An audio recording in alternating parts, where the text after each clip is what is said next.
A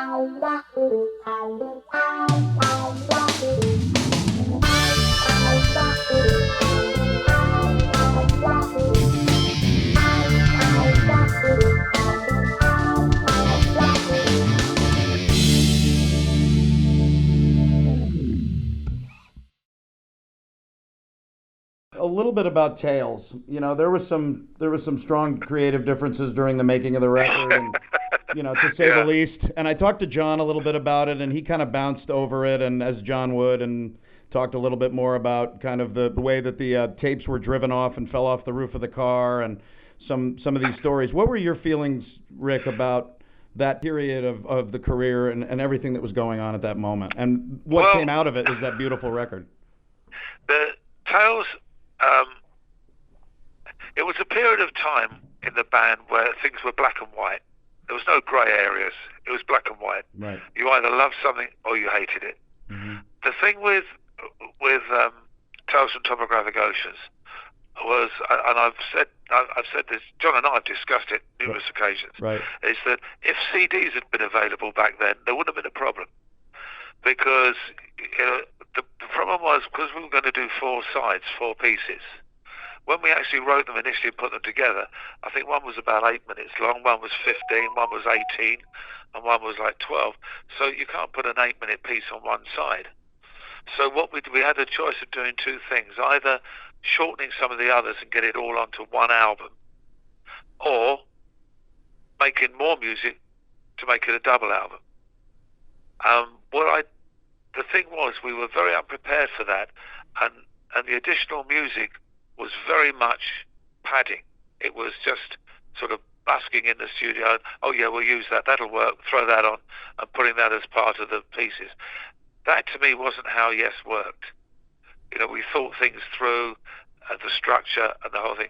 So, yeah, I mean, because it annoyed me so much, I went on record and said, I dislike the album intensely, don't like it. The truth of the matter is that there are a lot of great themes on that album. Right. There are some great themes, but also I can hear all the padding that was just thrown in to make the time up. And that, to me, was wrong. And in fact, Chris and I discussed it as well in 2002. Right. And Chris said, he would love to get hold of the tapes and actually edit it and remix it as a single album, but some of the pieces shortened and edited, which is what they should be, using the great themes to get it across. Really, what we tried to do. But that was a situation, and it did upset me. I mean, I must admit, because Yes was so planned. We always planned very carefully how the music would be and how we would do it. And this was a departure that for me didn't work. I mean, if, for example, some of the padding that we'd done had turned out to be great playing and great things, I'd have gone, yeah, okay, I'll buy that. Right. But it wasn't. So for me, it's a bit like, wading through the marshes before you get to the beach, What were the moments, Rick, then, that you look back and say, that is us, that is at our highest peak? What good bits you mean of well, I mean, basically, I think the real strong bits for me were the melodies in the songs.